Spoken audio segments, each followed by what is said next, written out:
Allez, Sender, envoie-moi tout. Nouvel épisode Trapanel avec un vélo exotique qui est le Shan numéro 5 de production privée, marque Andorran, Simon. Eh oui. Voilà. Pensez à vous abonner, à liker, à partager. Tout ça, tout ce que vous avez l'habitude, c'est ultra important pour pouvoir continuer à faire des vidéos. Et on se rejoint sur le canapé. C'est musical. C'est de Michel Drucker, le bordel. Pas encore.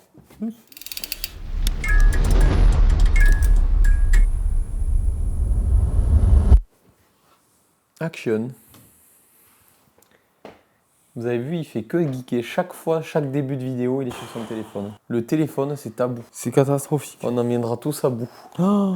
Donc c'est le moment de nous rejoindre sur Instagram, sur TikTok et sur Facebook, même si on n'a pas été trop présent durant l'été et tout ça.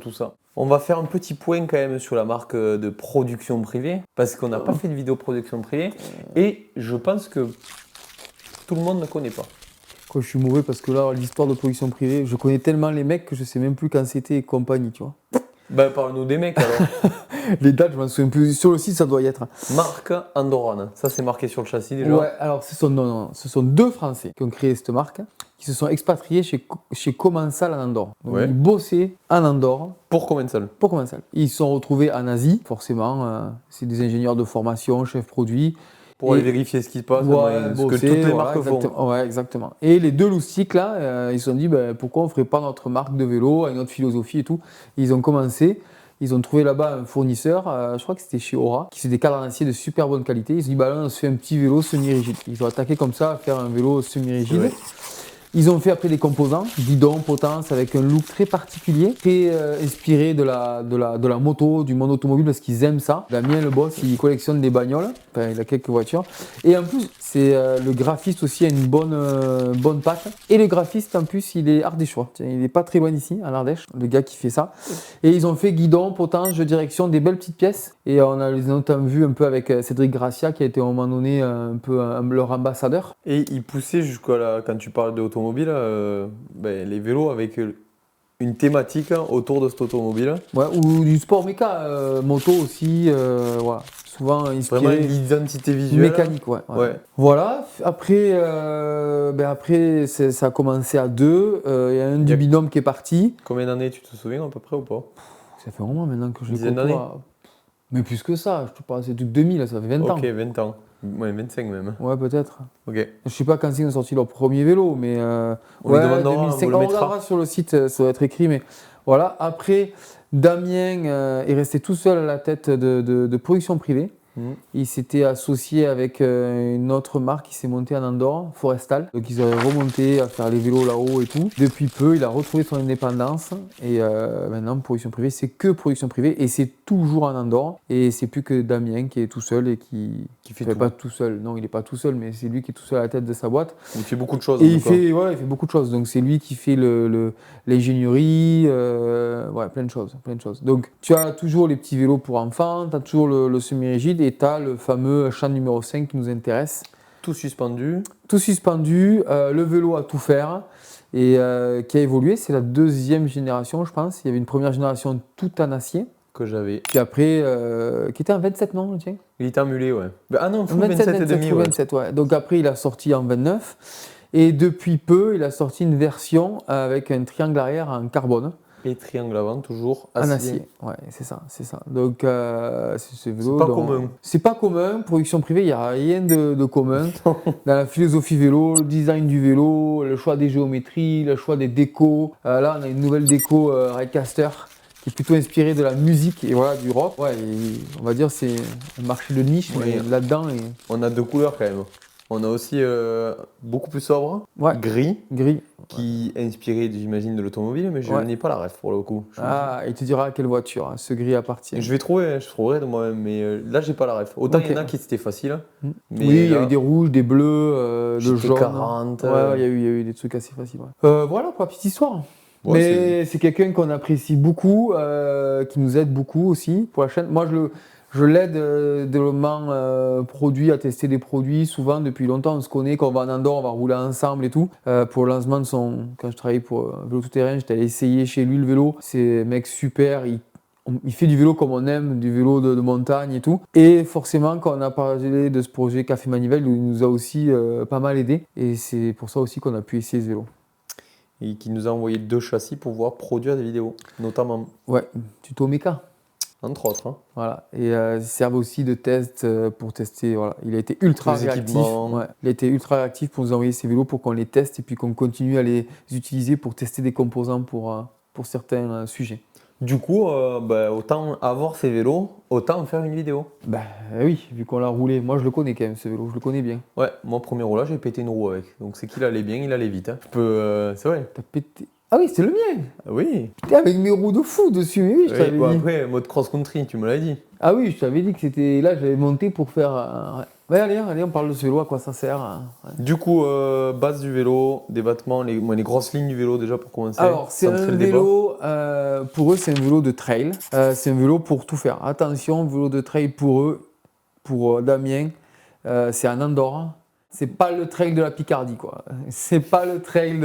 Lui, quand il te parle de trail, c'est faire une montée sèche de 1000 mètres de dénive et tu redescends derrière, quoi. Donc, c'est pas forcément des longues sorties. On peut faire des longues sorties, mais eux, leur version de trail, elle est quand même très typée par la haute montagne. En Andorre, c'est un peu de route et après tu fais la chèvre dans des trucs de dingue et tu redescends des trucs de chèvre. Du trail montagne en fait, Ah ouais, du vélo de montagne. Ah ouais, c'est du vélo de montagne. Donc pour eux, c'est un vélo avec un peu de débat.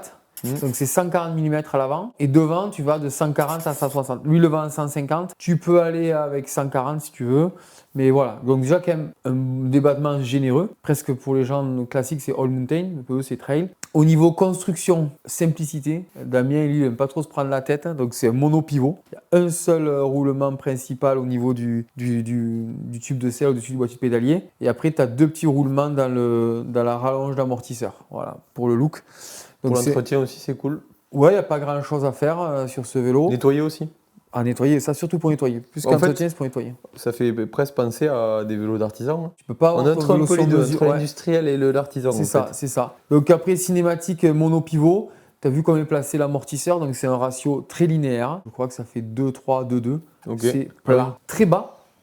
Parce que pour 140 mm, je crois qu'il n'y a pas exactement 140, je crois qu'il y a un tout petit peu moins. Mais après, ça flex au final la déformation à la roue arrière, tu es à 140, mais tu as 55 mm de course pour un peu moins de 140 mm d'ébattement. Donc tu vois que le ratio est bas. On n'a pas besoin d'avoir un gros ressort, on travaille beaucoup sur l'hydraulique. Ça, c'est aussi une volonté de sa part pour avoir un vélo qui va tenir longtemps en termes de performance, même sur des longs trails en descente, ce qui est normal vu ce qu'il fait. Oui, tu comprends pourquoi. Ouais. Voilà, avec un gros amortisseur. Au niveau des effets, c'est assez neutre. Là où est positionné l'effet de frein, quand tu freines, c'est assez neutre. L'effet de chaîne, il y en a un petit peu, mais dès que tu es sur un plateau de 32, grosso modo, c'est aussi assez neutre. Quasiment nul. Quand tu descends, tu es en dessous de 100%, et quand tu montes du 34, tu es vraiment neutre. Donc c'est un vélo qui... Il n'y a pas énormément d'effets de chaîne, il y en a un petit peu, mais pas énormément. Au niveau du CIR, il est sous tes jambes, donc très neutre. Au niveau de la géométrie, par contre, c'est là où c'est un peu plus agressif. Donc la partie arrière, elle est assez compacte, 437 de longueur de base. C'est assez compact, je trouve. C'est pas méga court, mais c'est pas non plus très long. Ça change pas en fonction des tailles. Par contre, le triangle avant, lui, est plutôt agressif. C'est là où tu vois qu'ils sont dans des terrains engagés et pentus. Parce que tu vois, le taille M qu'on a, il a 605 de top tube, 115 de hauteur de douille. Et il a un angle de 64,5. 64,5 pour un vélo en 140, c'est beaucoup. On est plutôt normalement à 1 degré de moins, quoi, tu vois. Oui. Donc c'est là que tu te rends compte qu'il cherche quand même la stabilité. Tu as quand même un vélo qui est assez grand pour un taille M. On est, je crois, à 1250, un truc comme ça. Donc au final, ça fait quand même un vélo assez grand. Une assise assez droite aussi. C'est cool pour le pédalage. Voilà, avec un tube quasiment continu. Donc tu as une bonne insertion. Voilà, rapidement, un peu pour tout ce qui est géométrie cinématique. Les roues, on n'a pas la taille des roues. 29-29. Possibilité mulée. Alors, 29-29. Il y a un yoke là qui se balade en 27 que nous on a essayé, mais je ne suis pas sûr qu'ils soient encore sur le site. Donc pour passer en mulet, ou moi je m'en suis servi pour avoir un vélo un peu moins agressif. C'est comme le pied d'amortisseur est plus long. Quand j'ai mis ce pied d'amortisseur 27,5, mais en restant avec les roues de 29, avec une fourche en plus petite, ça me permet d'avoir un vélo avec moins d'angle notamment. Voilà. Ça peut être une évolution. Pour l'instant, le modèle standard, c'est 29-29. On en reste là. Avant de passer sur la partie terrain, on va parler du cadre aussi. Moi, ce qu'on n'a pas parlé, c'est là, on a parlé de la géométrie, la cinématique et tout, mais on n'a pas parlé de la construction du châssis parce que c'est ça qui est vraiment différent. Parce qu'en termes de construction, on va dire, il a fait très simple. C'est-à-dire, il n'y a pas de point de pivot virtuel, il n'y a pas de rallonge, de biellette. C'est simple, efficace. Ouais, c'est assez intéressant parce qu'au final, d'avoir une courbe aussi linéaire avec un ratio aussi bas, c'est plutôt fait pour pédaler. Et parce que c'est un vélo avec un ratio bas comme ça qui ne va pas avoir une souplesse, tu vois, comparé au Privator qui avait 140. Alors là, on est à l'opposé, quoi. Ah oui. C'est 3-2, 1-4, c'est-à-dire que tu le prenais, tu lâchais la roue, boum, ça se posait comme un vélo de descente. Là, c'est l'inverse, tu lâches la roue, ça bouge pas, hein, comme un vélo de XC, quoi. Vraiment une philosophie particulière, cette cinématique. Donc plutôt axé pour une efficacité au pédalage, un bon support, on va dire. Un vélo où... Qui te fatigue pas trop, moi-même. Si, pas qui te fatigue pas trop, mais qui aime que tu y rentres dedans, en fait. Quand tu appuies, il va te redonner. Donc c'est plutôt un vélo plutôt dynamique. Ouais, au sprint, il va bien se comporter. Il va bien se comporter. Mais par contre, là où il retrouve de la tolérance, et qu'il n'est pas un vélo de cross-country, c'est dans sa conception.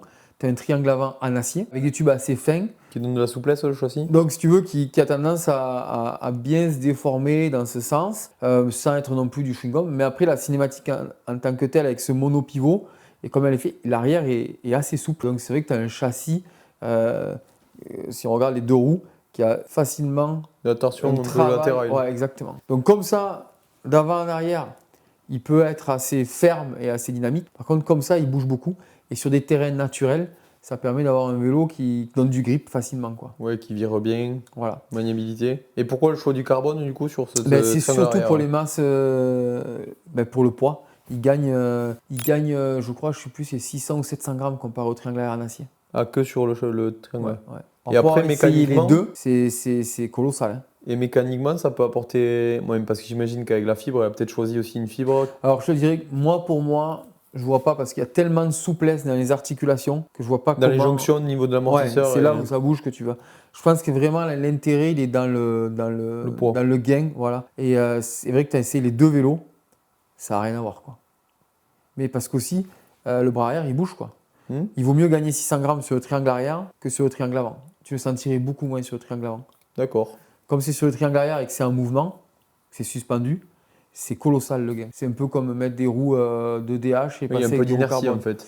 Et là, c'est vrai que tu essaies les deux vélos, tu te dis c'est pas possible. Pourtant, il y a la même cinématique, il y a la même géo. Tu essaies la version alu, la version carbone, tu te dis c'est pas le même vélo. Okay. Au pédalage. Ouais. Donc ça, c'est assez rare. J'en connais pas beaucoup des vélos comme ça. Et c'est assez bien pensé au final. Je ne connais pas. Pour ce type d'utilisation. Alors, vous ne trompez pas, c'est pas un vélo d'XC, c'est un vélo de randonnée sportive agressif. Voilà. Donc ça sert à ça. Et lui, parce qu'on a vu des magazines qui l'ont essayé, qui n'ont pas forcément compris. Et c'est vrai que si tu le compares à un XC, ça va, il n'a pas le niveau de rigidité d'un cadre XC, il est moins agressif parce qu'il est quand même plus long, plus stable. Et si tu le compares à d'autres vélos en 140, tu vois, le Privator par exemple, c'est vrai que c'est un comportement totalement différent. Là, c'est un vélo où il faut être plus présent, mais c'est un vélo qui peut te permettre de rouler longtemps et rapide, quoi. Ok.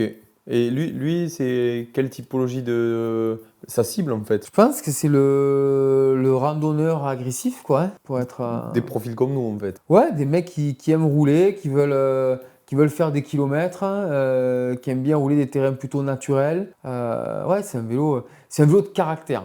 Franchement, tous les gens on l'a fait ici, il y a quand même pas mal de monde. Tous les gens qui l'essayent, tu ne restes pas indifférent à ce type de vélo, quoi. Tu peux l'avoir en cadre seul. Je crois que c'est 2400 € le cadre. Et après, tu le montes. Après, tu peux avoir il a 3 ou 4 amortisseurs, je crois. Il a un amortisseur AR Manitou, un amortisseur AR Formula, un amortisseur Öhlins et un amortisseur Coil aussi, Formula. Oui.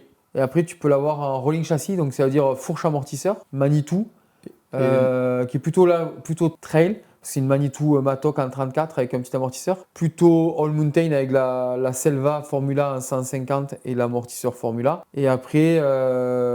tige de selle, potence, maison. Guidon, potence, production privée. Oui. Tige de selle One Up.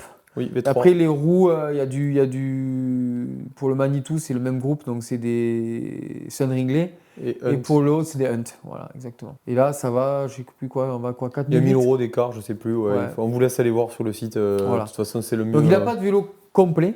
Non. Mais grosso modo, c'est les points les plus importants.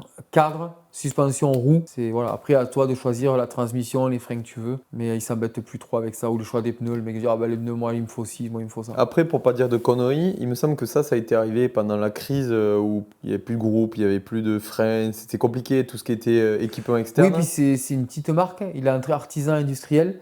Et c'est vrai que ça peut être vite rédhibitoire. Et puis, pour être honnête, quand tu t'appelles production privée, que tu veux acheter du SRAM ou du Shimano, paye plein pot. En termes de prix, autant tu vas aller sur n'importe quel site internet, tu vas dire, mais en fait, c'est moins cher de l'acheter là, quoi. Oui. Donc, lui, il préfère faire le choix de ses suspensions qui sont calibrées pour ses cadres, des roues qu'il trouve de qualité, et après, en avant, tu fais ce que tu veux, quoi. Moi, je trouve ça bien parce qu'au final, quand tu nos profils, plus ça va, plus tu as envie de monter ce qu'on a fait en fait. Ouais, ce qu'on a fait. Tu as nous, envie hein. de choisir tes équipements. Ouais, moi là, tu vois, le kit Formula, la fourche et la morteau, je trouve que c'est quand même une philosophie de suspension totalement différente de RockShox, tout ça, tu vois, quand même. Moi qui aime bien les types, c'est trop bien. Tu peux ajuster la compression avec des petits plugs de compression différentes. Enfin, c'est vraiment dans mon truc. Les freins Formula, ils vont super bien. Les produits One-Up, simple, fiable. Tu perds de One. Transmission méca SRAM. Voilà, je me suis fait mon vélo. Simple, efficace, comme tu dirais. Ouais. Et j'ai rien à changer. Toi, tu l'as monté différemment, un peu plus trail light, avec l'ensemble Manitou. Tu as les freins Ace que tu adores. Tu as des roues Hunt carbone, toi, pour le coup, plus dynamique. Voilà, au final, chacun choisit là où il veut aller, quoi. Tu peux donner plusieurs philosophies du coup au vélo. C'est ça. Toi, le tien, il est, on va dire, plus dans le dynamisme. Moi, il est plus presque mini-enduro, même si j'aime pas ce terme-là, mais presque mini-enduro. Donc, ouais, tu vois, on a bien fait un grand écart avec les deux montages. Et est-ce que du coup, tu parles d'enduro, est-ce que tu pourrais aller jusqu'à faire une compète d'enduro régionale Ouais, je pense. Hein. pense aussi, moi. Le cadre, il le permet. Après, il faut avoir un bon coup de guidon et plutôt un pilotage dynamique. Mais ouais, sans souci. Hein. Ça nous fait passer à la partie terrain du coup quand même. Ouais, partie terrain, bien choisir sa taille. Ça, c'est le priorité. Moi, au début, parce que bien... là, il n'y a pas de flip chip, il n'y a pas de. Ah ouais, là, tu tout t'embêtes pas. Choisis ta taille. Gain interne, on est d'accord, c'est Oui. quand même à préciser. Gain interne. Ouais. Mais c'est assez facile. Oh on vous laissera aller voir les tutos. Voilà. Là, c'est facile. Moi, j'avais attaqué avec le L parce que j'aime bien les grands vélos. Mais il reste qu'avec ce vélo, c'était vraiment un peu déséquilibré. C'est-à-dire que très court derrière, vraiment très long devant. Et j'ai fait un peu l'essai. Et finalement, je me suis mieux senti sur un médium. Et c'est rigolo parce qu'on regardait avec d'autres vélos. Et il est quasiment pareil qu'un autre vélo, le tempo qu'on a. Et franchement, je me sens mieux posé sur le M qu'alors qu'avec le tempo, il me faut plutôt un L. Alors que sur les côtes, les deux M, ils sont quasiment pareil, quoi. Et ça vient de quoi? De la cinématique? La cinématique, l'angle, l'avant est plus long. L'empattement avant du PP est beaucoup plus long. Et aussi la cinématique qui est un petit peu différente, ce ratio très bas qui te laisse très haut. Et l'arrière est assez compact. Donc, ouais. C'est bien parce que ça recentre les vidéos pilotage. Au final, on leur parle de la position du centre, de la position sur ton vélo en fait. Ouais. Central. Ouais, c'est ça. Je pense sur le tempo, c'est plus central. Donc j'ai l'impression que ton vélo est plus court. Et sur le PP, grosso modo, le rider, il est plus sur entre les roues, il est plus posé là. Donc naturellement, tu vas aller chercher plus sur l'avant. Le PP, c'est un vélo que tu vas piloter. Tu vas devoir piloter un peu plus sur l'avant, quoi. Ok. Donc si déjà tu as un vélo qui est trop grand, il y a moyen que tu sois vraiment trop allongé sur le vélo, quoi. Bon, en tout cas, au pédalage, moi, le premier ressenti que j'ai eu, je dis alors what. là, c'est ça alors il faut attention parce qu'on a eu des retours. Moi, je trouve que si tu le compares dans la catégorie 140, avec la géométrie qu'il a, l'empattement, un vélo à 1250 d'empattement et tout pour un taille M, ça pédale vraiment bien, quoi. Ah si, t'as besoin de cross-country, quoi. Pour moi, c'est plus que bien. Oui. De tous les alors, 50 que j'ai je pense essayé. que le souci de ça, c'est qu'il pédale tellement bien que tu peux aller le comparer à des vélos type down-country, ce type de truc, tu vois. Et là, c'est vrai que si tu commences à monter au sprint et tout, avec cet angle très important devant, cette longueur, dans du très fermé type cross-country, tu peux avoir la sensation après de lourdeur de l'avant. Oui. Et aussi la rigidité, c'est pas un vélo méga rigide. Donc quand tu vas sprinter, il va faire un peu ça. Mais si tu roules assis, si tu le compares à des vélos... Moi, j'ai rarement eu un vélo en 140 qui pédale aussi bien. Pour être honnête... Premier tour de roue, j'ai même été étonné de guerre. ça. Surtout avec un mode un peu cross-country, du coup, avec des roues carbone ultra light, train roulant très light. Waouh, c'était le dynamisme. Moi, j'ai utilisé sur des randos ce vélo comme ça, avec ce montage-là, des randos cross où je me suis tiré la bourre avec des mecs qui avaient des vrais vélos de cross-country et je les ai fumés. Mais c'est parce que le vélo, il me voyait passer avec le vélo en acier, mais il pédale tellement bien. Et après, en descente, j'étais quand même un vélo plus tolérant que par rapport au profil du terrain. Donc au final, il se fatiguait. Et j'ai essayé à des copains. Regarde Max, J'ai prêté le vélo pour faire la Suze Epic. Le peintre. Le peintre, notre ami peintre, il a fait les 100 bornes et 5000. Il dit, il m'a dit, je suis pas sûr que je l'aurais fait avec mon vélo, quoi. Ce vélo, il m'a trop aidé parce qu'il pédale vraiment bien. Toutes les montées super raides et tout. C'est un profil de vélo qui va bien pour faire des ultras, ouais. Ouais, c'est ça, parce qu'il est tolérant dans les. Il n'est pas usant, on va dire, parce qu'il n'est pas très rigide. Mais la suspension fait qu'il pédale très bien. Il pompe quasiment pas. Non. Et il a une bonne motricité. Alors, dans le très lent, très technique, il y a des vélos qui ont une meilleure motricité. Parce qu'il prend un peu moins le débat peut-être. Parce que l'effet de chaîne, il est quand même marqué. Donc quand tu appuies, il fait pas rentrer la suspension. Et vu que le ratio suspension est très ferme, tu as un vélo quand même qui est ferme. Donc si tu veux, il va pas tout enrouler, tu vois, comme je reviens au Predator, qui est vraiment l'extrême, où tu restes assis et non, là ça peut un peu décoller, quoi. Voilà, donc il va passer un peu plus sur la vitesse. Oui. Mais le fait que tu as un bon grip, une position vraiment droite, tu arrives à t'en sortir. Et qui pédale bien. Ouais. T'as envie en fait C'est ça. T'as pas peur en fait de te mettre un peu en danseuse juste avant ta petite marche à monter autre. Voilà. Il faut savoir utiliser, comme tu dis, appréhender le terrain. Tu vois qu'il y a 2-3 marches, ben, tu mets ton petit coup de hop et tu te laisses passer. Tu vois. Et ça, c'est quand même c'est assez agréable. Un peu plus sur la vitesse en fait. Un tout petit peu ce que tu dis. En termes de motricité pure, il y a des vélos qui sont un peu meilleurs à vraiment très très basse vitesse. Là, il en faut un peu plus. Mais par contre, en vitesse moyenne, tu arrives à aller pas mal. Et ouais, je trouve que ce qui est agréable aussi, c'est qu'il est aussi à l'aise pour monter sur une route tu dois faire ou une grande piste. Tu as l'impression que tu es sur ton vélo de cross-country. Oui. Tu n'es pas à dire, putain, ça va être long la montée. Tu passes un petit single. Il y a plein de petits sentiers à monter et tout. Il est fun à rouler, quoi. Parce que tu peux vite prendre de la vitesse et t'amuser. C'est pas comme ces vélos gros all mountain où tu es posé et tu attends vraiment la descente. Ouais, ou enduro. Ouais. Là, tu peux t'amuser sur des circuits. Un peu plat. Après, le ludique, bah alors là, il donne de l'énergie partout, quoi. C'est un vélo, encore une fois, on parle du ratio et de l'effet de chaîne, il faut y rentrer dedans. Donc dès que tu appuies sur tes jambes, il te redonne, quoi. Plus tu appuies, plus tu te donnes. Et en plus, comme le cadre il bouge, tu appuies, il se déforme, donc forcément, comme un ressort. Et alors là, quand tu as compris ça, c'est trop cool. Des profils comme nous qui adorons jouer avec le terrain, c'est trop fun, quoi. On peut vraiment play bike. C'est ça. Mais d'autres profils aussi. On reparle de mon pote Yo, là, qui est lui le Snake. Là. Ouais, il se laisse plus rouler. Mais il va moins jouer avec le terrain, aller chercher des bunny up. Il a toujours cette peur de perdre et tout. Mais là, il trouve que c'est bien parce que comme le vélo, il est très souple, mais ça lui permet de faire des choses très rondes, piloter très rond et sans perdre le grip. Et ça le plaît comparé à un vélo en carbone où il faudrait qu'il appuie plus et il ne va pas le faire naturellement. On peut le comparer au Rogue Rider un peu sur la torsion qu'on avait essayé, le fil LT. Oui, c'est ça. C'est un peu ça. Ouais. Moins extrême, je trouve, moi. Tu sens moins la torsion quand même. Oh non, moi je trouve que c'est pareil. Ouais. Ok. Ah ouais. Moi j'ai trouvé moins de. Après, c'est peut-être le montage aussi. Il était vraiment light ton montage. Alors je pense que c'est aussi lié à la suspension. Parce que là, pour le coup, je trouve qu'en termes de rigidité châssis, on est quelque chose d'assez proche. Mais par contre, on est à l'opposé en termes de cinématique. La construction. La construction et la cinématique pure, c'est que le Rogue Rider, c'est vraiment un ratio haut. Donc un truc qui rentre vraiment très plush, très crâne dans les battes. Alors que le PP reste très ferme. Donc c'est peut-être ce côté dynamique que tu as eu avec le PP. Je pense que c'est pas dans la rigidité latérale, c'est dans le plan comme ça où le vélo, lui, il rentre beaucoup moins dans le débat. Donc c'est complètement ça. Voilà. Tu le sens dans la pente notamment. Voilà. Où tu es quand même. Il faut être puis il faut être un peu plus présent. Le débutant, on va dire, il aura plus de facilité avec le Rogue Rider que ce vélo. Dans je vois. En descente, c'est ça. En descente, alors dès que c'est des descentes un peu flow, la folie, parce que tu appuies sur tes jambes, tu prends de la vitesse. De la vitesse. Le vélo. Sans pédaler. Tu m'as éclaté une roue comme ça d'ailleurs. T'appuies sur tes jambes. J'ai pris trop confiance. Ah oui, en fait, c'est que j'ai tiré un bunny.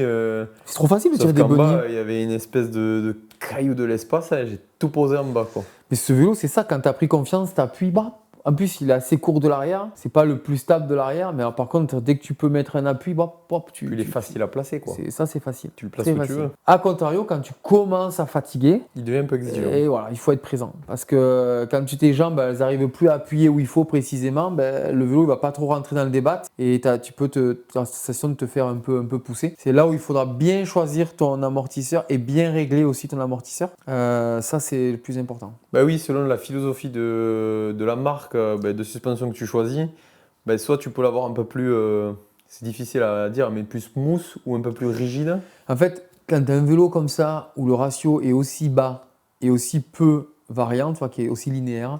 Tu es contraint Il vraiment faut par un le choix bon des... amorto. Ouais, il faut vraiment. L'amorto joue beaucoup. Voilà. Parce qu'il ne peut pas rattraper le manque de progressivité. Si tu veux un truc très plush, ben forcément tu vas aller au fond du débat. Si tu veux un truc qui ne pompe pas, forcément tu vas pas prendre tout le débat. Donc là, l'amorto est très important. Et il faut un amorto où, vu que le ratio est aussi bas, il ne faut pas un gros ressort et il faut beaucoup d'hydraulique. Et ça, malheureusement, beaucoup de marques de suspension vont plutôt dans l'autre sens et mettre des gros ressorts parce qu'au moins c'est facile à adapter, c'est un coup de pompe et hydraulique. Voilà. Oui, il s'adapte au marché en fait. Ouais, voilà. Mais là, vu qu'on est sur un marché niche, c'est vraiment un vélo où je préconise si vous n'êtes pas super content, faites-vous faire une bonne amortisseur, tunez-le par un horloger voilà, et ça va changer votre vie. Mon pote Yo, il en a un, il avait un amortisseur Rollins de série et lui il est très léger. Il a fait refaire le setting. J'ai dit envoie-le chez X1 qui est le préparateur Rollins, dis-leur que tu as ce vélo, que tu es léger. Ils lui ont allégé la détente, ils lui ont allégé la comp. Et maintenant il est. Ouais, ça change le vélo. Ah, oui. Oui, parce qu'on n'en parle jamais de ça d'ailleurs. Mais d'ailleurs, si ça vous intéresse qu'on parle avec des préparateurs comme ça, de voir le gain qu'on peut gagner, de voir ce qu'il est capable, plus que de suite de changer d'amorto peut-être d'ailleurs. Oui, bien ça sûr. peut être intéressant de faire. Ouais, notre pote là qui essaye, il a un super Deluxe. Pareil, il fait un amortisseur spécifique, il a fait préparer pour ce vélo. Et voilà, ça joue à fond. Et là, c'est pour ça, choisissez bien la base Formula. C'est pour ça que Damien a choisi Formula, parce que Formula, c'est super facile avec leur système de bloc de comp. Tu peux le changer toi-même en fait. Ouais. C'est pas la clapetterie intérieure qui fait non, tout. tu peux travailler sur la clapetterie intérieure, donc tu peux faire ton setting, mais tu peux faire ça. Et c'est vrai que là, je suis en train de le tester avec ça et ça permet de trouver un vélo. Là, je suis en train de trouver des solutions qui me permettent d'avoir un vélo très tolérant quand je fatigue, mais quand j'appuie sur les jambes qui prennent de la vitesse. Et ça, toutes les marques de suspension ne le proposent pas. Ok. Il faut un bon amortisseur vélo si tu veux en utiliser le plein potentiel. Il n'y a pas de réglage de partout, mais il faut un très bon amortisseur. Et là, tu disais, tous les amortos qu'il a, ils sont quand même, il y a de la calibration. Ils sont calibrés pour le châssis quand même. Pour son châssis. Donc déjà, mais normalement, ça reste qu'un vélo avec une cinématique aussi extrême. il faut l'adapter. Si tu fais 60 ou 100 kg, c'est pas possible. Avec les plages d'ajustement qu'il y a, c'est pas possible. Ouais, on va dire que peut-être pour des utilisateurs comme nous, à 75 kg, qui est peut-être la base, ça va aller, mais peut-être dès que tu t'éloignes un poil, ça peut être... Extrême, ça peut être... Ok. Voilà. Donc je dis encore, le Formula, tu peux trouver parce qu'il te le livre avec des blocs de com différents. Mais attention. Et encore, ça va dépendre de la région où tu habites. Oui, du terrain, si tu fais des longues descentes. Température. Ouais. Donc, en descente, c'est un vélo où il faut être présent, ça c'est une certitude. Malgré qu'il y ait 140 de débat, il faut y aller. Tu l'as bien vu la coupe là. Le fond raccord là. En descente. Allez, la coupe. On recommence. Oh, mais je t'écoute. Tu m'écoutes? Ouais, ils le savent qu'il y a des fonds raccords. Mais non, mais je sais plus qu'est-ce que je voulais rajouter sur la descente. En fait, il faut l'expliquer. On a deux caméras. On en a une vraie caméra qui ventile et tout. On en a une deuxième qui surchauffe. C'est une cocotte minute le truc. Le capteur et l'ampelle. C'est pour ça que je regarde tout le temps là-bas parce que moi c'est ma mission de regarder quand elle s'arrête celle-là. Là. Du coup, toutes les 30 minutes, elle coupe. Donc déjà, ça c'est parce qu'un appareil photo, bon, il y a de la législation, plein de choses. Mais c'est surtout que le capteur, il est trop chaud. Donc on est obligé d'attendre les 10 minutes et après on sait plus ce qu'on a à dire. Voilà, on peut reprendre, Simon. Donc je disais, en descente, pour un vélo en 140, vu qu'il a cette cinématique quand même particulière, tu vois, très linéaire avec un ratio très bas, c'est quand même un vélo où il faut être présent, il faut s'engager, il faut être sur l'avant. Et voilà, donc... C'est un vélo de pilote.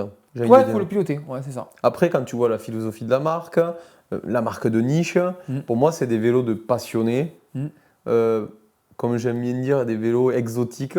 Moi, j'adore les vélos exotiques. Ne pas avoir le même vélo que tout le monde, en fait. Là, on y est pleinement dedans. Ah oui, c'est ça. Mais je pense qu'il avait un vélo pour tout faire. Peut-être qu'il a...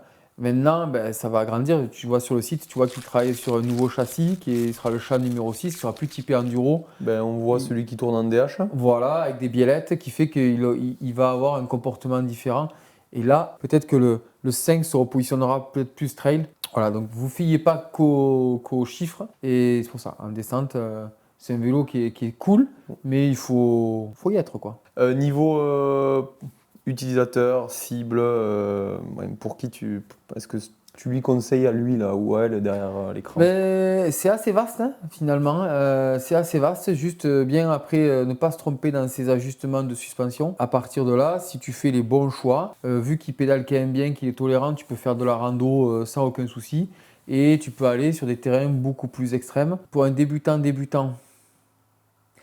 faut voir avec, c'est qu'il est long de l'avant et qu'il y a de l'angle quoi, tu vois. Oui. Donc il ne faut pas se tromper dans la taille, il ne faut pas que tu te retrouves avec une potence trop petite et que tu aies l'avant à 10 km. On va dire qu'il faut avoir des bons choix, tant de la taille du vélo, mais aussi des composants. Donc, Ouais. Tu as un déport en 51 pour ce vélo, c'est pas sur la fourche. Sur la fourche, déport de fourche. Pour à basse vitesse, tournicoter, c'est pas un mauvais plan. Ou peut-être avoir que 140 ou une fourche plutôt souple. C'est pas idiot si tu es dans un terrain, on va dire, très vallonné, parce que s'il roulait à Paris, à Fontainebleau avec ce vélo, c'est super intéressant. Parce qu'il pédale super bien, tous ses petits coups de cul, il enchaîne bien, il va avoir du grip sur les cailloux, mais peut-être que tu vas être gêné par le fait qu'il est assez long de l'avant et très stable de l'avant, quoi, tu vois. Dès que c'est serré en fait. Basse vitesse, dès que c'est serré en fait. Ouais, c'est ça. Ok. Là, il faut soit engager, soit à mon avis, il faut travailler un petit peu les ajustements pour retrouver ce dynamisme que tu peux voir à l'arrière. Après, il offre quand même beaucoup de polyvalence parce que ce que tu dis, c'est que tu peux aller du terrain avec faible dénivelé presque, à vraiment, comme chez Damien, avec des descentes de plus de 1000 de D-, quoi. Ah ouais, engagé dans la pente comme ça, quoi. Ouais, c'est sûr. Donc et d'ailleurs, si tu suis un peu son compte, il a je sais pas comment on appelle ça, un trialiste, free trialiste là, Léonobile. Tu vois ce qu'il fait avec le vélo. On vous laisse aller voir, on vous fait tourner les vidéos là. Il engage sur le terrain naturel le Loustic. Après, ça dépend principalement aussi, il y a le châssis ok, mais c'est vrai que tout ça, on parle d'un vélo complet, donc attention à comment vous l'équipez. Et dans l'équipement, de ce que j'en comprends, prévoyez un petit budget pour le faire préparer votre amortisseur. Ce type de vélo, s'il y a des sous à mettre, c'est sur les suspensions. Oui, transmission, pour les mettre dans les cailloux. Hein. Ouais, voilà. Les roues, regarde, on a des roues Hunt qui vont très bien. Ça vaut pas des millions, tu vois. Il y a des choses, il faut rester. Mais, transmission, nous on a mis un 11 vitesses sur XT, le mien. je crois que derrière, il sort à 40 € sur internet, là, je crois que j'ai vu. Tu mets des bons freins, des bonnes suspensions, ça, il faut pas jouer parce qu'il faut l'arrêter, la bête, elle en prend de la vitesse. Ok. Voilà. Bah écoute, je pense qu'on a fait le tour. Il y a une chose qu'il faut qu'on aborde parce que. Ah si, il y a Oui. deux petits trucs quand même qui sont un peu pénibles. Oui, le porte-bidon. Et oui, l'accessoirisation. Feedlock sera votre meilleur ami. Putain, là, tu peux pas faire autrement. Ça coûte cher les bidons Feedlock, sans déconner. Feedlock, s'il vous plaît. Ah ouais, Feedlock là, parce qu'on a quelques vélos en ce moment, il nous faut absolument du Feedlock. Mais autant le commensal, le tempo en petite taille. Obligé. Donc là, en plus, après, ça dépend les tailles. Mais sur le médium, donc il y a un support porte-bidon sous le tube inférieur. Donc là, Feedlock obligatoire, parce que si tu mets un bidon classique, tu peux le perdre. Ou sinon, il faut mettre une sangle. Puis ta surprise obligatoire quand tu vas rouler dans la tétine. Quand tu mets la tétine, tu sais pas quand si tu vas dans les sentiers à vache, t'as à manger aussi, je veux dire. Ouais. Donc là, le bidon Feedlock avec le capot là, obligatoire. Après, c'est bio. Hein. Ouais. Et après, tu en as un autre de support qui peut être utilisé sur pour les outils. Le tube sur le tube supérieur. Là où moi j'ai mis les outils. Mais il faut savoir que sur une taille L, le bidon passe. J'arrive à mettre un bidon, ouais. Voilà, mais pas sur toutes les tailles, parce qu'il est très très sloping. Feedlock ou porte-bidon? Non, un Feedlock. Ouais, donc Feedlock, s'il vous plaît. Feedlock ami. Si vous pouvez penser à nous, on est des gens plutôt sympas. Donc ouais, c'est vrai qu'au niveau accessoirisation avec les tubes en acier, et c'est vrai que vu où est placé l'amortisseur, franchement, il aurait pu mettre un peu des supports, un peu, tu vois. Après, le positionnement c'est vraiment la cinématique en fait qui fait ça. Ouais. Et puis ce côté très sloping, il est méga sloping. Hein. Ah oui, mais ça, alors moi j'adore parce que pour bouger droite à gauche, pour les pilotes mobiles, c'est top. Mais c'est vrai qu'il y en a encore un moment, on met pas grand chose dans le. Voilà. Ah oui, tu prends le sac à dos. Mais il faut quand même le mentionner. Ouais, ben là, tu mets, c'est un vélo qui. Tu mets le bidon, un Feedlock en bas, quoi, si tu veux un bidon. Et pour les outils, tu peux sinon le one-up dans la direction, la chambre à air sous le tube inférieur. Ça va, tu y arrives, mais au niveau porte-bidon, c'est vrai que c'est pas toujours facile d'aller le chercher. On a vu beaucoup mieux, quoi. Oh bah ouais, moi je préfère m'arrêter parce qu'il y a moyen que je me pète la gueule. Ouais. Si tu fais une course de cross-country, prévois un petit sac à dos light. Non, ce que je voulais dire, c'est que vu qu'ils font des semi-rigides, tu le sais quand on voit sur les commentaires, vous demandez des tests de vélo semi-rigide. Pourquoi on ne fait pas de tests de vélo de semi-rigide? C'est clairement que ça durerait 5 minutes. parce qu'il n'y a pas d'effet, c'est une géométrie. Donc, est-ce qu'il ne vaudrait mieux pas faire une vidéo complète sur comment choisir son VTT semi-rigide? Ouais. Parce qu'après, c'est vachement lié aux équipements aussi, je veux dire. Oui. Donc, Après, il y a quand même des écarts en termes de géo, de comportement. Il y a des choses quand même à dire. Hein. mais je pense que c'est plutôt une vidéo générale autour du semi-rigide de son choix. Ah, plus oui, que de tests de choix. Ouais. Je sais pas, qu'est-ce que tu en penses? Ouais, ça peut être vite. Ouais, c'est vrai que ça peut vite. Il y a des choses à dire, Ça mais peut vite tourner autour des équipements. c'est Et ce du que choix du cadre, parce que tu as des cadres qui vont être super rigides parce qu'ils sont faits pour envoyer de fou et en fait toi tu fais du trail et... Ouais, c'est pas simple. Après, dites-nous si vous préférez, peut-être ça peut faire des épisodes de 10 minutes sur un modèle précis, même si on risque de parler énormément des équipements, ou si vous préférez une vidéo généraliste sur le choix général d'un semi-rigide. Par thématique, peut-être un enduro, cross-country ou autre, mais Ok. Ouais, c'est pas la mal, question que je me posais moi quand j'ai vu tous les commentaires. C'est vrai. Du coup, t'achètes? Mais je sais que oui. Bah oui, là. Ouais, il faut moi, qu'il quand fasse un effort sur les portes bidons. Hein. Damien, faut que tu trouves une solution pour mettre des portes bidons. Non mais tu sais quoi? Moi il me mettrait un support feedlock sur le tube supérieur là. Au niveau de la tube de sel. Ouais, vu qu'il est super sloping, à voir si je le perds pas trop avec les genoux en tapant là. Tu peux le perdre. Mon pote il a perdu parce qu'il a mis avec des Rizla, avec des col-sol, il a paumé une fois un bidon. Non mais ouais, c'est un vélo, oui, j'achèterai. T'es à ton deuxième déjà? J'ai mon deuxième, j'en ai un depuis des années. Franchement, chaque fois que je le ressors, je me dis mais il est bien ce vélo quand même. Hein. Mais moi j'avais adoré le 27-27 déjà. Ah moi aussi. C'était Ouais, complètement le mien. différent. Hein? Oui, C'était c'était le le mien. tien, bah oui, évidemment. Franchement, ce vélo en 27-27, je me souviens de ces sessions en descente, c'était ouf. C'était une philosophie différente encore. Il était un peu collé au pédalage, hein. Fallait pas trop pédaler. Un peu, c'était un veau. Mais c'était bien cool. Hein. En descente, Oh, c'était le feu en descente. Ouais, ça. c'était le feu. Et là, c'est quand même, ouais, c'est vrai que c'est un vélo que je garde souvent. J'ai un cadre et je le remonte souvent. Et quand j'ai testé des vélos, je repars dessus. C'est un peu mon étalon. Ouais, étalomètre, non, t'es pas comment on déçu dit quoi. Ça permet d'étalonner Le niveau zéro. mon niveau zéro, ouais. Je le reprends, je fais, putain, mais en fait, pédale sacrément bien. En fait, il est quand même sacrément facile. Mais surtout pour des 5000, des choses comme ça, tu vois, c'est Ouais. un bon vélo quoi. Ouais, et puis Pas finalement, trop extrême dans les deux sens. j'ai jamais fait trop grand chose dessus. Après, ouais, ouais. Mais Bois un café, va. il était très très bon. Très très très bon. Je sais pas ce que tu m'as servi d'ailleurs. Un barista. De Terre de Café, toujours notre partenaire qu'on remercie une nouvelle fois. Sinon, vous aurez vu qu'on a été hypé par ce production privée. Ça fait longtemps qu'on est hypé. Putain, t'es un anglais, toi, maintenant. Je dirais pas ça. Merci de nous avoir suivis. Je pense qu'on n'a plus rien à dire. Pensez à nous donner votre avis, tout ça en commentaire. Sur ce type de vélo, si ça leur plaît, s'ils Ouais. veulent des choses moins exotiques. Ouais, nous, honnêtement, On on kiffe faire des vélos exotiques. Hein. Ah bah oui. Plus que des généralistes, il faut être honnête. Hein. Il manque de caractère des fois, les généralistes. Ouais, Il y en a qui ont du caractère, mais pas tous. voilà. Sur ce, bisous. Ciao, ciao. Bisous. À la semaine prochaine.